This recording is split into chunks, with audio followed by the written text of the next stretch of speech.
First heart cut చేస్తాడు, heartless feel. పాపం feel అన్నట్టున్నారు.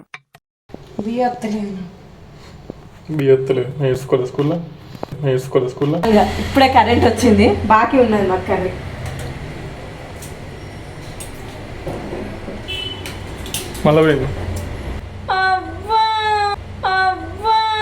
ఇట్లా వచ్చి నీ హార్ట్కి గుచ్చుకుంటుంది నా బాణం వచ్చి. హలో అందరికీ, అందరూ ఎలా ఉన్నారు? ఈరోజు వ్లాగ్ స్పెషల్ ఏంటి అని చూస్తున్నారా? ఈరోజు మా హస్బెండ్స్ బర్త్డే. ఆ రోజు మార్నింగే పూజ అయితే కంప్లీట్ చేసుకొని, బర్త్డే అంటే ఏదో ఒక స్వీట్ ఉండాలి కదా, సో రవ్వ కేసరి చేసుకున్నాం. Pavan happy birthday. Thank you. Shirt బాగుంది. ఆవు మొత్తం చూపిస్తావు. హీరో ఎవరి సెలెక్షన్? అర్రే హాయ్ చెప్పు. Happy birthday to you. ఇక ఏ టెంపుల్కి వెళ్ళాలనే ఒక 2 hours డిస్కషన్ తర్వాత ఒక టెంపుల్కి అయితే ఫిక్స్ అయిపోయాం. సో మాకు ఒక 5 kilometers లోపలనే ధర్మపురి క్షేత్రం అనే టెంపుల్ ఉంది. అక్కడికి ఇది వరకు ఎప్పుడు వెళ్ళలేదు కాబట్టి అక్కడికే వెళ్దామని ఫిక్స్ అయిపోయాం. ఈ టెంపుల్ వచ్చేసి మదీనాగూడ దగ్గర దీప్తి శ్రీనగర్ కాలనీ ఉంటుంది కదా, అందులో లోపలికి ఉంటుంది. క్లియర్గా చెప్పాలంటే Deepti Srinagar lake view point దగ్గర ఉంటుంది ఈ టెంపుల్. అసలు రూట్కి అయితే నైట్ వెళ్ళలేము, అంత ఘోరంగా ఉంది. చుట్టూ మొత్తం ఏదో అడవిలాగా ఉంది. సో మేము టెంపుల్కి అయితే రీచ్ అయిపోయాం.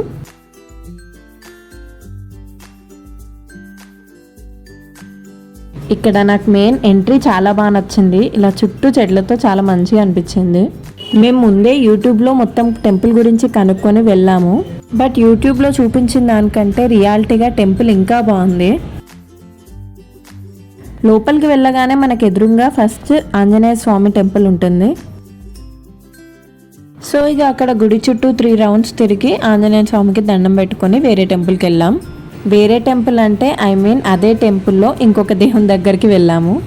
అండ్ ఎంట్రన్స్కి లెఫ్ట్ సైడే మనకి గాయత్రి మాత టెంపుల్ ఉంటుంది.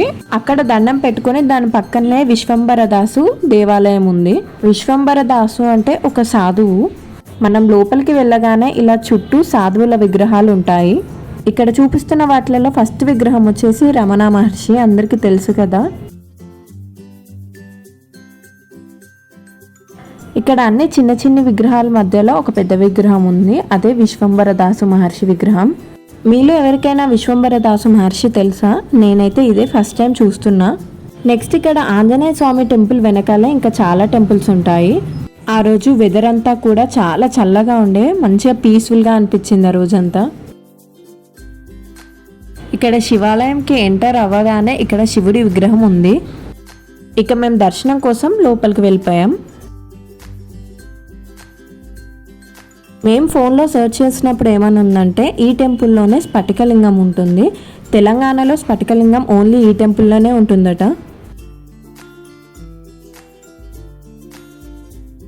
మేమేమనుకున్నామంటే ఇదే కావచ్చు ఆ స్ఫటికలింగం అని అనుకున్నాము.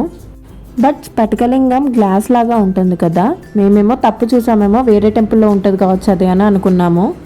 బట్ కాదు, ఇంకో శివాలయం పైన ఉంటుందట, అక్కడ స్ఫటికలింగం ఉంటుంది. అండ్ ఇక్కడ శివాలయం వెనకాలే నాగదేవతలు కూడా ఉంటే అక్కడ మేము పాలతో అభిషేకం చేసాము. నిజం చెప్పండి, పవన్కి షర్ట్ చాలా బాగుంది కదా, నాకైతే చాలా నచ్చింది షర్ట్. సో ఇక అక్కడ అభిషేకం కంప్లీట్ చేసుకొని దాని పక్కకే ఉన్న అయ్యప్ప దేవాలయంకి వచ్చాము. ఇక్కడ ఈ అయ్యప్ప విగ్రహం ముందు 2 పులి బొమ్మలు ఎందుకు పెట్టారో మాకు అర్థం కాలేదు. తర్వాత అనుకున్నాము పులి అయ్యప్పకు వాహనం కదా అందుకేమో అని.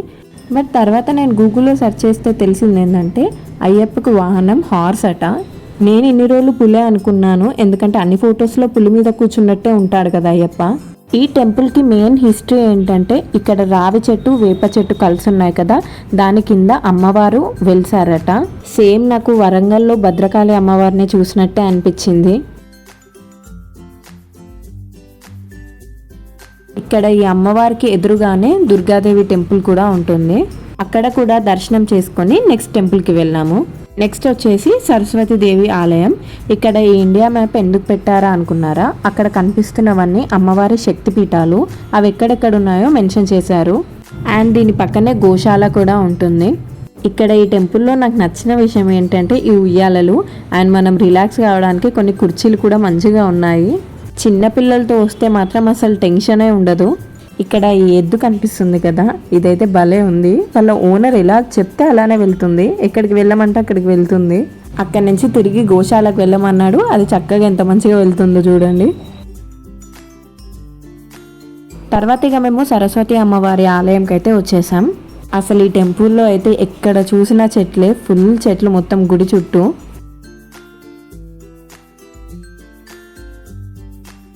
ఎవరైనా అక్షరాభ్యాసం చేసుకోవాలంటే మంచి ప్లేస్ అని చెప్తా, చాలా పీస్ఫుల్గా ఉంది. ఈ గుడిలో మొత్తం గోడలకి మంచి మంచి పెయింటింగ్స్ వేశారు.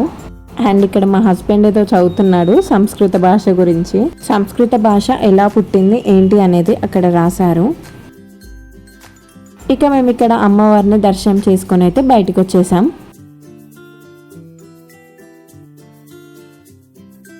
ఇక్కడ అన్ని టెంపుల్స్ ఉన్నాయి కానీ కృష్ణుని టెంపుల్ లేదని చూశాను.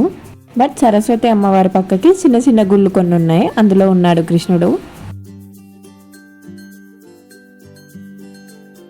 అసలు మాకు ఆ రోజంతా అక్కడే ఉండబుద్దైంది. ఆ చెట్లు, ఆ ప్రశాంతంగా ఉంది మొత్తం. ఇక్కడ మా హస్బెండ్కి చెప్తున్నాను ఎన్ని చెట్లు ఉన్నాయో చూపించమని. అసలు టెంపుల్ అయితే చాలా బాగుంది, బట్ ఇది ఎందుకు ఫేమస్ అవ్వలేదో నాకు అర్థం కాలేదు. అండ్ ఇంత పెద్ద టెంపుల్ ఒక లేడీ మెయింటైన్ చేస్తుందట. లేడీ అంటే యంగ్ కాదు, ఒక ముసలావిడ మెయింటైన్ చేస్తుంది. ఎంత గ్రేట్ కదా. సో మనకి వెంకటేశ్వర స్వామి టెంపుల్ అండ్ శివాలయం పైన ఉంటాయి. మేము అవి కూడా దర్శనం చేసుకుందామని వెళ్ళాము. పైగా ఆ రోజు సాటర్డే వెంకటేశ్వర స్వామిది కాబట్టి ఖచ్చితంగా వెళ్ళాల్సిందే. అండ్ ఇక్కడ ఇంకో మంచి విషయం ఏంటంటే మ్యూజిక్, మంచి మంచి సాంగ్స్ పెడుతున్నారు వెంకటేశ్వర స్వామి. చాలా పీస్ఫుల్గా అనిపించింది నాకైతే. అండ్ పైకి ఎక్కగానే ఫస్ట్ మనకి వెంకటేశ్వర స్వామి దేవాలయం కనిపిస్తుంది. అండ్ ఇక్కడ ఈ గుడి గురించి ఇంకొక నచ్చిన విషయం ఏంటంటే ఇక్కడ ప్రతిరోజు నిత్యాన్నదానం జరుగుతుంది. ఎక్కువ మంది అక్కడికి రాకపోయినా సరే ప్రతిరోజు ఉంటుందట అన్నదానం. సో ఇక మేము లోపలికి వెళ్ళాం వెంకటేశ్వర స్వామి దర్శనం కోసం. ఇక్కడ ఈ టెంపుల్ కనిపిస్తుంది కదా, ఇదే నేను చెప్పిన శివాలయం. స్ఫటికలింగం ఉండేది ఇక్కడే. నిజంగా అక్కడ గాలి ఎంత మంచిగా వస్తుందంటే, మేము టాప్లో ఉన్నాం కదా, అంటే శివాలయం కొంచెం ఎత్తులో ఉంటుంది కదా, ఇంకా గాలి విపరీతంగా వస్తుంది. మా హస్బెండ్కి అయితే ఫుల్ నచ్చింది ఈ టెంపుల్. నెక్స్ట్ టైం మా అత్తయ్య అండ్ మా అమ్మ వాళ్ళు ఎవరు వచ్చినా సరే ఈ టెంపుల్కి ఖచ్చితంగా తీసుకెళ్తాం. అండ్ అక్కడ శివాలయం పక్కన ఒక చిన్న టెంపుల్ ఉంది, పద్మావతి అమ్మవారిది. అక్కడ కూడా దర్శనం చేసుకున్నాక పైకి వెళ్ళాం శివాలయం లోపలికి. ఇక్కడ ఉన్న శివుడి పేరు అష్టభైరవ సహిత జ్యోతిర్మయి ఆత్మలింగేశ్వరుడు. ఇక్కడ లోపలికైతే వెళ్ళాము దర్శనం కోసం. నేను చెప్పా కదా స్ఫటికలింగం అని, సో ఇదే చూడండి. మొత్తం తెలంగాణలో ఏకైక స్ఫటికలింగం ఉన్నది ఈ టెంపుల్లోనే అట. అసలు ఇక్కడ గుడి చుట్టూ చూడండి ఎన్ని చెట్లు ఉన్నాయో. ఈ బిల్డింగ్ చూడండి ఎంత మంచిగా కట్టారో. ఇదేంటో నేను నెక్స్ట్ చెప్తా. చూడండి పైనుంచి కంప్లీట్ టెంపుల్ వ్యూ ఎంత పెద్దగా కనిపిస్తుందో. మేము టెంపుల్ నార్మల్గా ఉంటుందేమో అనుకుని వెళ్ళాము, బట్ చూసేసరికి ఇంత పెద్దగా ఉంది. ఇక్కడ నుండి క్లౌడ్స్ కూడా ఎంత బాగా కనిపిస్తున్నాయో చూడండి. ఇంకా శివాలయం నుంచి కిందికి రాగానే ఇక్కడ ఒక టెంపుల్ ఉంది. ఇదే గోవిందరాజుల వారి విగ్రహం. నేను పైనుంచి చూపించా కదా ఒక బిల్డింగ్, అదే ఇది ధ్యాన మందిరం అట. ఇక్కడ ఎవరైనా ఎంతసేపు అంటే అంతసేపు లోపల కూర్చొని మెడిటేషన్ చేసుకోవచ్చట. ఇక్కడ వస్తున్న గాలికి వినాయకుడి మీద ఉన్న అంబ్రెల్లా ఎలా ఎగురుతుందో చూడండి, అంత గాలి వస్తుంది. మేమైతే ధ్యాన మందిరం లోపలికి వెళ్ళలేదు. ఇక్కడ ఒక మెష్ డోర్ ఉంటే దాని లోపల నుంచే చూపిస్తున్నా. ఇక్కడ నేను ఈ విగ్రహం చూసి లోపల నిజంగా ఎవరో మనిషి కూర్చున్నారని అనుకున్నా. అంత రియలిస్టిక్ గా ఉంది ఆ విగ్రహం. అండ్ దాని పక్కనే అరుణాచలేశ్వర స్వామి వారి గుడి ఉంది. ఇక్కడ ఈ గుడి స్పెషాలిటీ ఏంటంటే మన ఇష్టం మనమే అభిషేకం చేసుకోవచ్చట, అయ్యగారులతో పని ఉండదు. అండ్ ఫస్ట్ నేను చూపించాను కదా ఒక అమ్మవారిది స్వయంభూ వెలిసారని, దాని పక్కనే వారాహిదేవి అమ్మవారి విగ్రహం కూడా ఉంది. ఇప్పుడు వారాహిదేవి నవరాత్రులు అవుతున్నాయి కాబట్టి చాలా బాగా చేస్తున్నారు పూజలు. టెంపుల్లో అయితే మొత్తం కవర్ చేసేసాము, ఒక గోశాల తప్ప. సో ఇక దానికోసం వెళ్తున్నాము. అలా గోశాలకు వెళ్తుంటే ఎన్ని పావురాలు ఉన్నాయి చూడండి అసలు. ఇక్కడ కొంతమంది గోవులకి ఫుడ్ పెడుతున్నారు. ఇక్కడ మాకు గుడి అంతా తిరగడానికే 1.5 hours పట్టింది మొత్తం. మీరు ఒకవేళ ధర్మపురి క్షేత్రం టెంపుల్కి వెళ్ళినట్టయితే ఖచ్చితంగా వెళ్ళండి, చాలా బాగుంది టెంపుల్. ఓకే, బర్త్డే వ్లాగ్ కాస్త టెంపుల్ వ్లాగ్ అయిపోయింది. మేము ఇంటికి రిటర్న్ అవుతుంటే కొంచెం ఎండ వచ్చింది. మా దరిద్రం ఇంటికి పోగానే కరెంట్ పోయింది. ఫైనల్గా ఇప్పుడే కరెంట్ వచ్చింది, బాకీ ఉన్నది మాకు కర్రీ.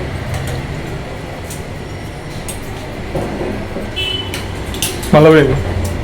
అబ్బా అనుకున్న మిక్సీకి వేసి స్టార్ట్ చేయగానే పోతుందని. మా అప్పని చేసిన నేను అప్పని ఇప్పుడే చెప్పాను కదా కరెంట్ వచ్చింది, నిజం చెప్పు. ఏడాకి బాధపడకి నేను తెప్పిస్తా కరెంట్ ఇప్పుడు అన్నమాట వచ్చింది. బరే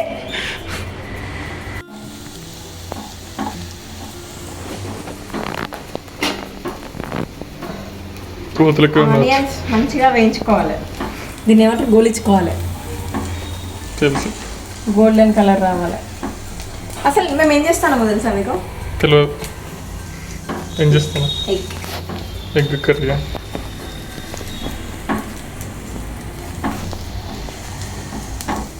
ఇట్లా ఇట్లా ఇట్లా ఎగ్స్ని కొంచెం ఫ్రై చేసుకోవాలి. ఇది కొత్తిమీర, టమాటా, ఇంకేంటిది అల్లం వెల్లుల్లి పేస్ట్ అంతా వేసేయాలి. ఫస్ట్ టైం చేస్తాను నేను కూడా రెసిపీ, ఎట్లుంటుందో.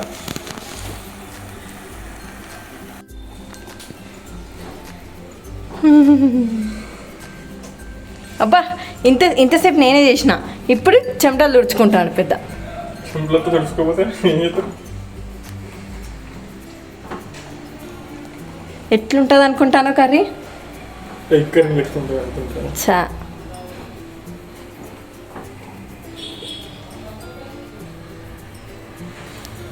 ఓవర్ యాక్షన్ చేయకు, చేసినాక లప్పలప్ప తింటావు.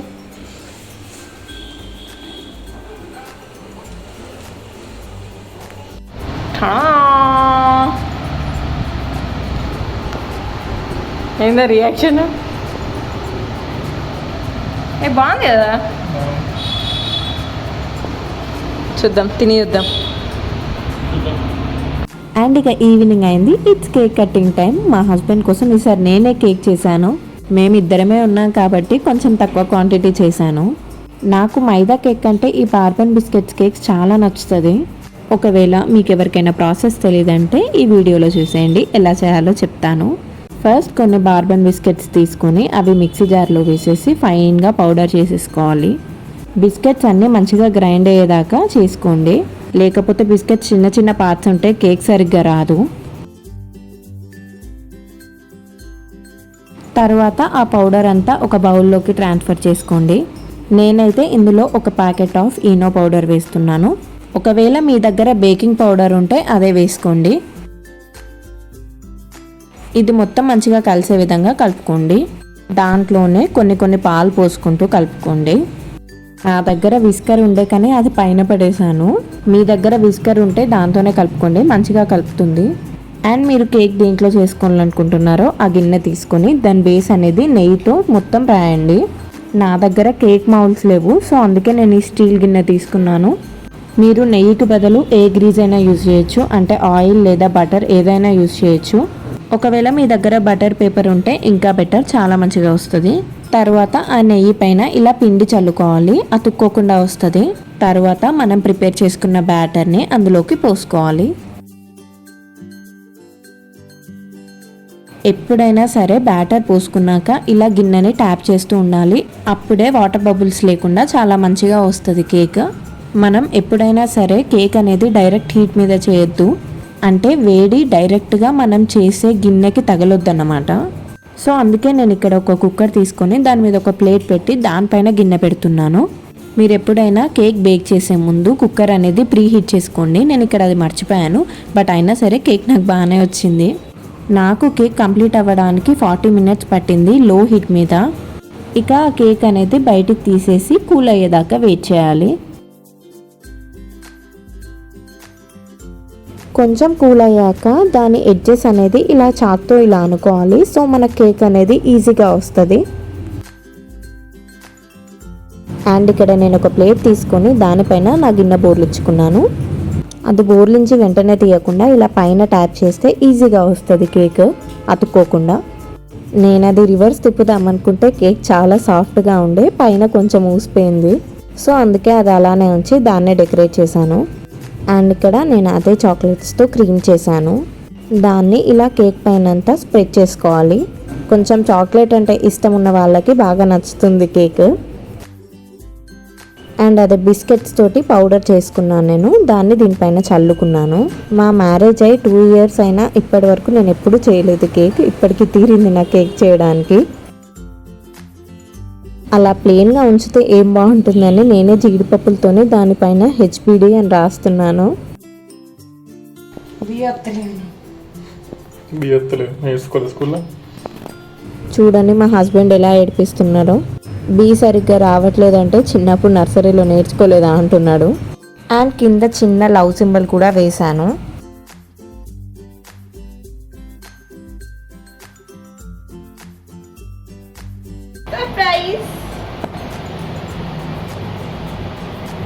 ఎట్లుంది? బాగుంది. బాణం అది ఇట్లా వచ్చి నీ హార్ట్కి గుచ్చుకుంటుంది నా బాణం వచ్చి. సరే ఇది నా హార్ట్ నీ హార్ట్. నీ అంటే అంత తింగర్ అంటే. Happy birthday. Thank you. Cake అయితే చాలా మంచిగా అనిపించింది, టేస్ట్ కూడా సూపర్ ఉంది అసలు. అండ్ ఇక్కడ మా ఫోటోషూట్ కష్టాలు స్టార్ట్ అయ్యాయి. మేము కెమెరా సెట్ చేసుకుంటే అక్కడేమో లైటింగ్ సరిగ్గా రావట్లేదు, సో ప్లేస్ షిఫ్ట్ చేసేసాం. ఇక్కడ చేంజ్ అయ్యాక ఇక్కడ లైటింగ్ కొంచెం బెటర్ అనిపించింది, సో ఇక్కడ కేక్ కట్ చేసాం. ఇక పవన్ కోసం నేను కేక్ చేసిన కష్టపడి 3 hours నుంచి చేసిన కదా. అవును. HBD కింద లవ్ ఆరో చాకేది నేనేనా కట్ చేసి. Happy birthday to you, happy birthday to you. మనం పోతాను మనం. ఫస్ట్ హార్ట్ కట్ చేస్తాను, హార్ట్లెస్ ఫీల్. ఆర్ట్ ఇక్కడ ఉంది. Birthday to you Pavan, happy birthday to you. నేను వినిపిస్తా first. May God bless to you.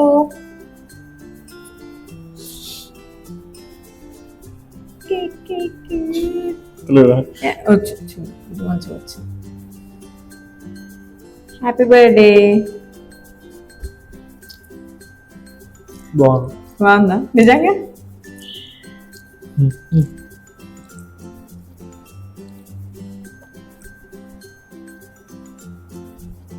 బాగుంది కేక్. అంత స్వీట్ లేదు. స్వీట్ ఉండదు మరి, మస్తు తక్కువ స్వీట్.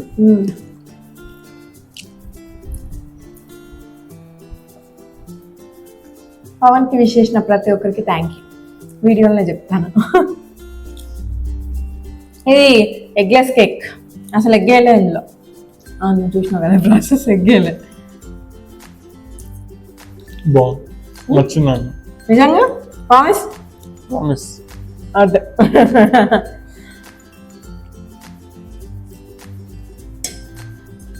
రియల్ బాగుంది కేక్, మంచిగా ఉంది. ఫ్లఫీగా. యాక్చువల్లీ ఇంకా ఫ్లఫీ వస్తుంది, కానీ మనం క్వాంటిటీ ఇద్దరికి కోసమే కాబట్టి కొంచెం క్వాంటిటీ తక్కువ చేసినాం.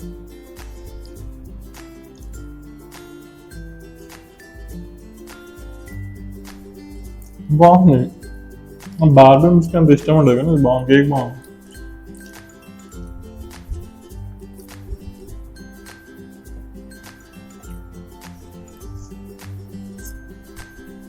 ఇంత సాటిస్ఫాక్షన్ ఉంటుంది కేక్ బాగుందంటే. చేసిన కష్టం అంతా మర్చిపోతాం, అంతేనా?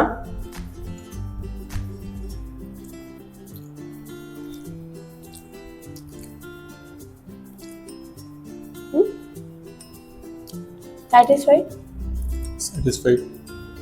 ప్రతిసారి బయట నుంచే కేక్ తెచ్చుకునేది, కానీ ఈసారి వద్దని ఒప్పున్నా. ఎందుకులే బయట ఫుడ్ అని.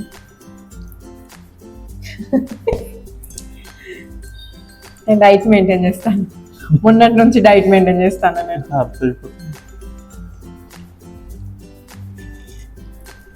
ఓకే గైస్, మేము కేక్ కంప్లీట్ చేస్తాం. Bye bye. బాయ్. మేమైతే కేక్ తిని ఫుల్ ఎంజాయ్ చేసాం. ఆ రోజంతా చాలా మంచిగా అనిపించింది మాకు.